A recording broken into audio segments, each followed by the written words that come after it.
كيف تتحدث اللغة الإنجليزية بكل طلاقة مع ابن زبار الروقي؟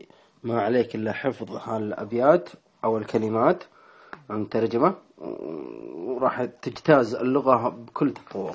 يقول: واو واو أبكبكبك وفرمسي صيدلية وبريكفاست الفطور لانش دينر غدا عشاء او ماي جاد يا وجه الله ريستورانت يعني مطعم سوبر ماركت البقالة وكلمة شوب المحل وشوبينج سنتر يعني السوق ريستريت رح طوالي رايت وليفت يمين ويسار ايربورت المطار والسيارة كار والتراين القطار وستيشن المحطة لا ماي جاد يا وجه الله واو واو أبكبكبك. وانتهينا. هذا هو كل اللغة.